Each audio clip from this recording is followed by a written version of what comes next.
Hey folks, RC here. Got another update video for you on my Axial SCX10 build, merged in with some general hints and tips on waterproofing.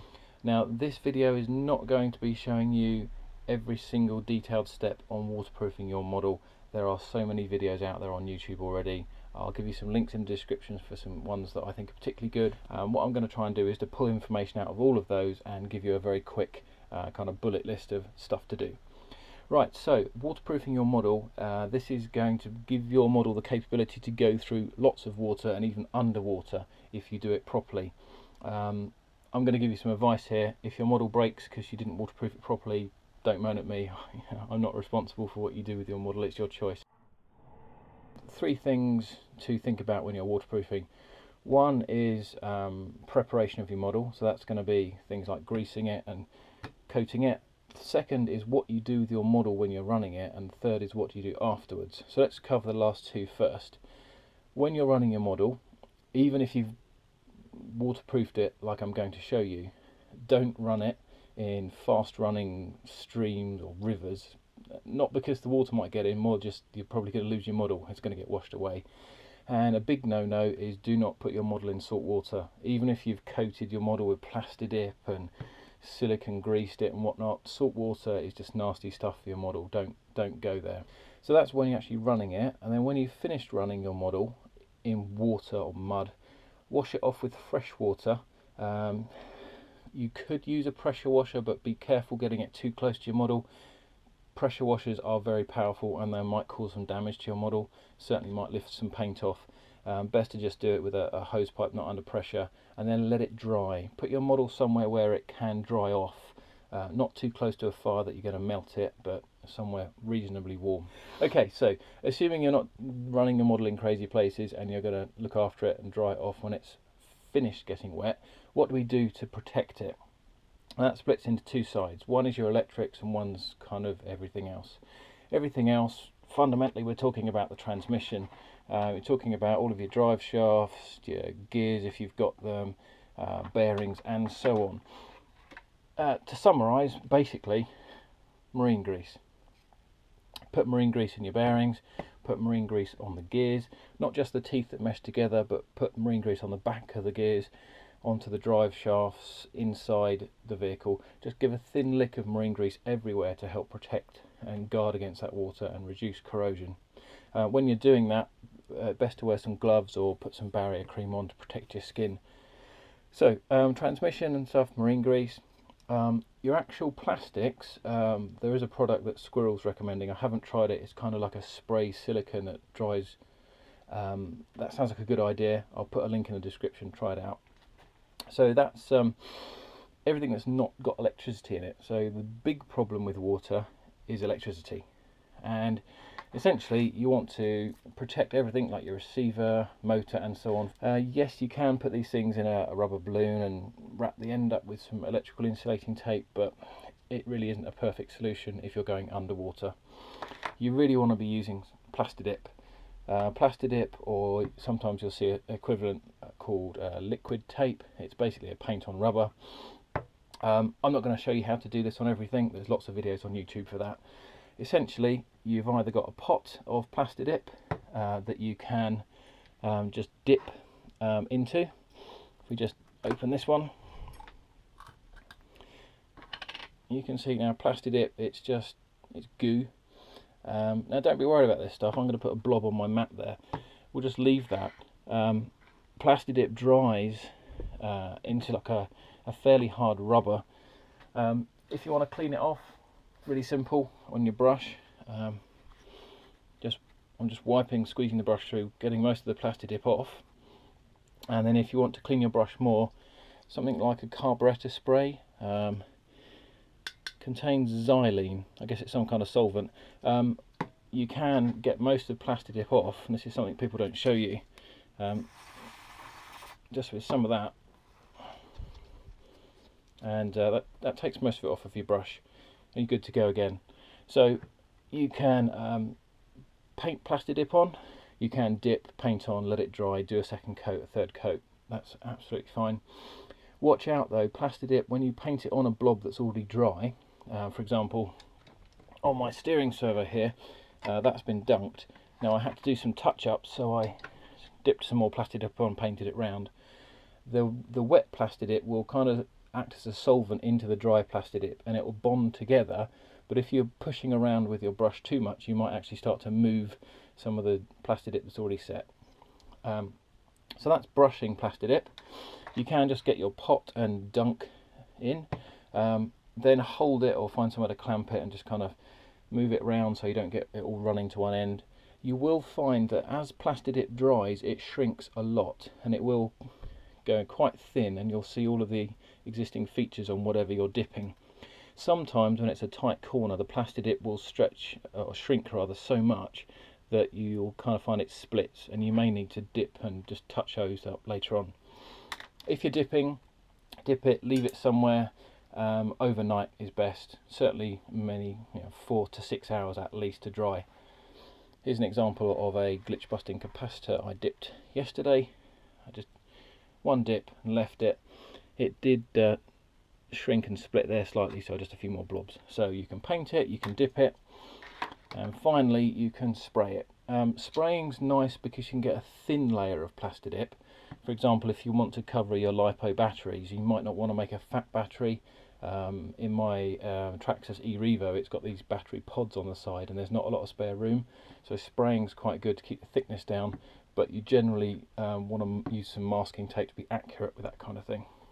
And so you want to do something like this, like a speed control. This is going to have a heatsink on it. There's some parts of your model you do not want to cover with Plastidip, because otherwise you're going to stop it working properly.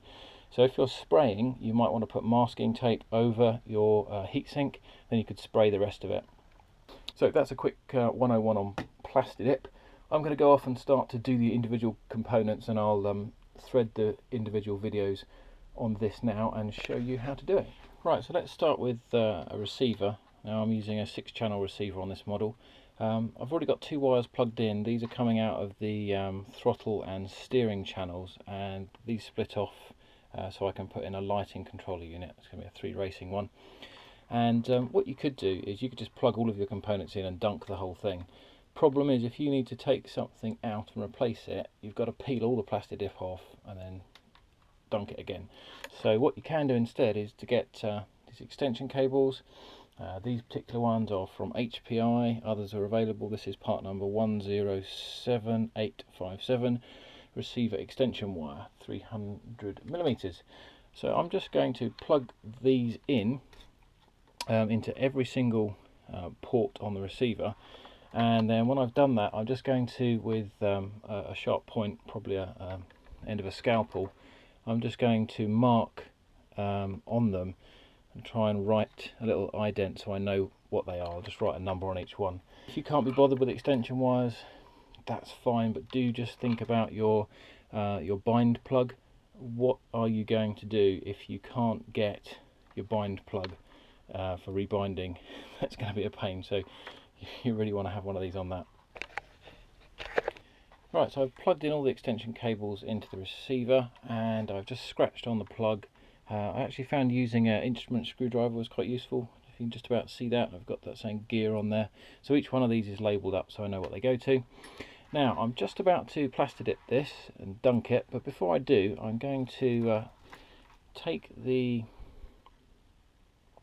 bind or battery and bind plug, and let's pop this in. Now watch the receiver when I turn it on. Little blip there. Do you see that just up in the corner? Now those lights are going to be something that you probably want to be able to see after you've dipped it, but how can you see them? What you can do is just put some masking tape over that, or if you want to, when the Plastidip's dried, you could try cutting it off. As long as you don't cut too close to where it's actually joining, there should be enough Plastidip covering the flat part of the item to see. Personally, I like to mask it off and then spray over the clear Plastidip rather than black. Clear Plastidip's really useful for being able to see LEDs still. Okay, so one little piece of masking tape on there, that's so I can see when the Plastidip's dried what I need to cut out, so I'll be able to see the LED still. So let's get this dipped. Now whether or not you want to spray or dip is up to you. So quite simply, get your receiver, here we go. Now make sure you go down at least an inch past where the wires come out, so you've got a good coating on the wires themselves, so there's no chance of water coming down the wires and into the plugs. I'm just going to let that drip for a few seconds. There we go. Right, now orient it up the other way, and just put your lid on next. Make sure your Plastidip pot doesn't dry out. So now I'm just going to kind of stand here for a while, just moving the unit around. I'm going to hold it like this for a while to make sure the Plastidip runs back down the cables. One thing also to keep in mind is to try and keep those cables together, because once the Plastidip's dry, it's going to pull those around. So I just kind of want them roughly like that. Now I'm going to stand here and let this dry for a bit before I hang it up. You probably don't want to watch it, so let's wind on. One thing that came to mind as I'm stood here waiting for the Plastidip to dry is, depending on where you're going to put whatever you're Plastidipping, you may want to have a think about it. For example, this receiver I'm going to try and put in this radio box for this particular model. Now you can see here that's not going to fit, and obviously I want to bend these aerial wires and so on. When the Plastidip's dry, it's going to be not hard but quite difficult to move, so you might want to orient these wires around before it's completely dry. Right, so the receiver's over there in a set of helping hands, and that's now drying. I'll leave that for quite a few hours. So let's go and look at the battery pack next. Now this particular one is a hard case, and obviously I'm going to need to apply Plastidip around the exit where the wires are coming out. I'm going to use my brush and dob some in. I don't know if where these two sides of the case fit together, if that's a perfect seal or maybe there's gaps in the glue. Not going to take a risk, so I'm going to put some masking tape around here, take off the stickers and just paint a thin film of Plastidip around there. Right, so I'm just finishing off the last battery now, sealing up the cable exit first of all. So I've just got Plastidip on my brush, quite a nice blob. Try not to get too much on your brush, otherwise you're going to start dripping it all over the place. But as I mentioned earlier, if you do drip it somewhere, it will dry into a nice little rubber blob that you can peel off, like the ones I've made down there that I'll show you later. Now when you're putting this on, and obviously after you've done a few you'll get a feel for it, as the Plastidip dries it is going to shrink quite a lot, so make sure that you are putting the Plastidip quite well round past the edge of whatever you're trying to seal up. And with wires, obviously I've got quite a few wires here, make sure you're getting quite a lot of the Plastidip nicely up the wire like that. So there we are, there's another one done, and I'm just going to leave that. I might put a bit more around this side here, a bit more around there, and now we'll just leave that upright and they will all dry, and when they're dry I can do the edges. Okay, moving on to the ESC now. I've put a little piece of masking tape over where the LEDs are. That's the set button, but I think I should still be able to push that down once I've got Plastidip on top, but obviously I want to be able to see these indicator LEDs, so that's some masking tape there that I can peel off later on and then spray over with clear Plastidip later. And I've also put masking tape around the top of the heatsink, so I can paint up to the edge of the heatsink, and then that masking tape will stop me getting on the fins.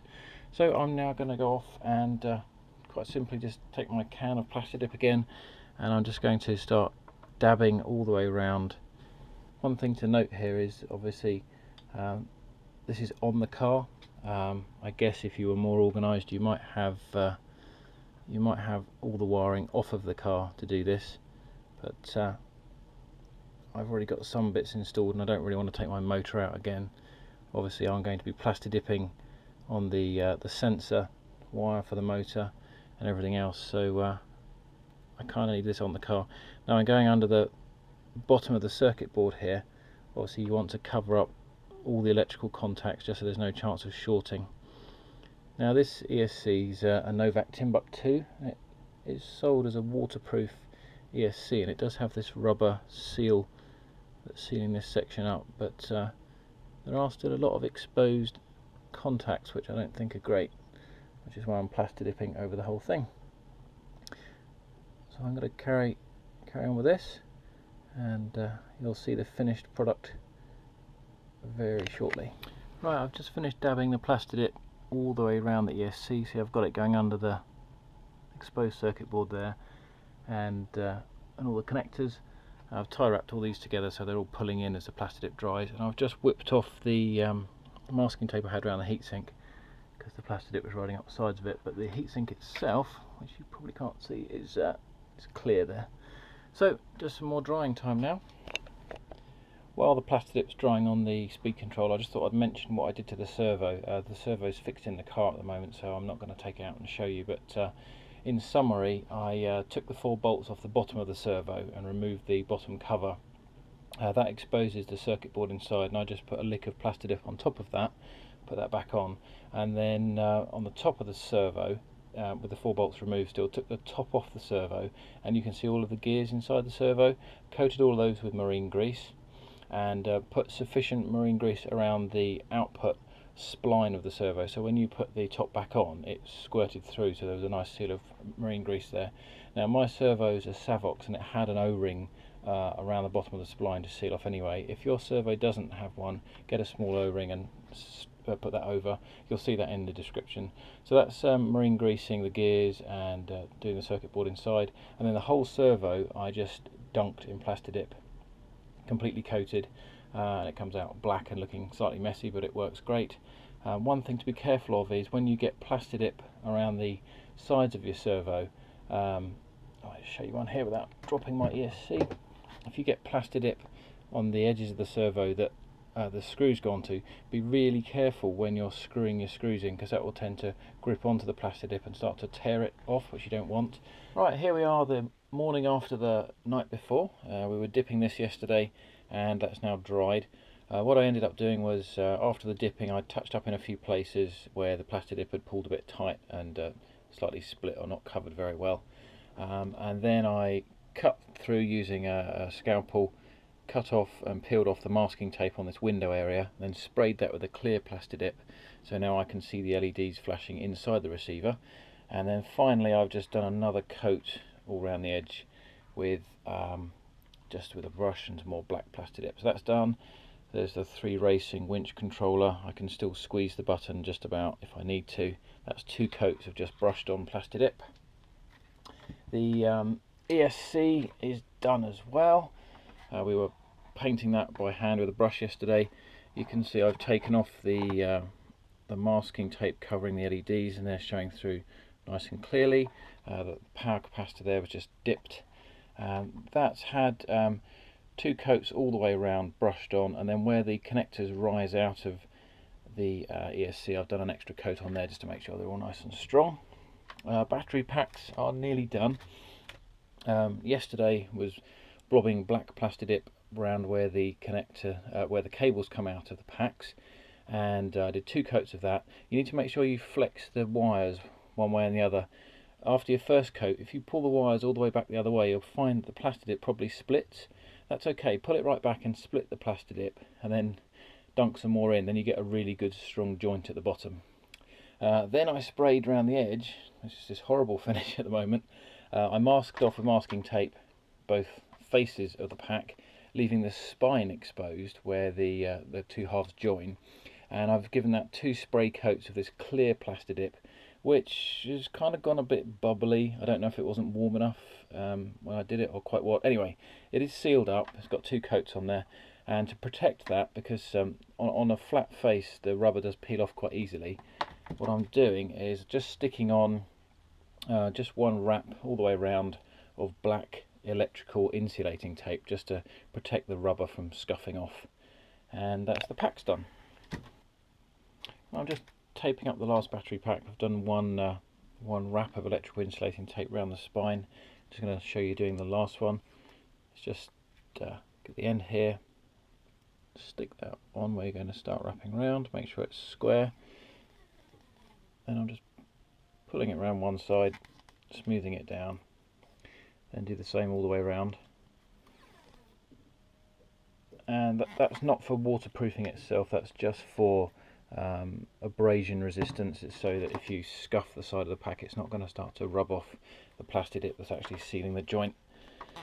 So that's that done. And last thing on the waterproofing side of things to show you with regards to Plastidip is how easy it is to clean it up. You might remember the blob I deliberately put down here yesterday. That's dry now, so if I just get that with my fingernail, it just peels off. It's really easy to clean up. Also on the pack here you might notice this clear Plastidip, sort of a bit fluffy around the edge. If you want to smarten that up, you can just take a scalpel and just carefully cut. And I'm not cutting hard enough to really go into the plastic case, it's just to cut through the excess Plastidip around the edge, and you can just quite simply just roll that off with your finger. Just start here. You can see it's just like rubber, just peels off. Nice and easy to clean up. While I was steadily trimming off the excess Plastidip around the edge of these battery packs, a couple of things came to mind I thought I should mention. The first thing is waterproofing your connectors. All of the radio gear connectors, so things for the ESC and the Servo and so on, when I've joined all those up, I'll be covering those in Plastidip so they're kind of semi-permanently sealed. But battery connectors, at the moment, I don't intend on doing anything to those. I know some people like to put Plastidip around the back of the connector, but to my mind, what's the point? Because when you're connecting here, there's still an exposed joint in the middle where water can get in. I don't think that's going to be a big deal, so I'm not going to be doing anything special on the battery connectors themselves. And the other thing is, okay, when all this is assembled, waterproofing, well, you guys might be thinking, I want to see it. Yep, I'll be doing that in a separate running video.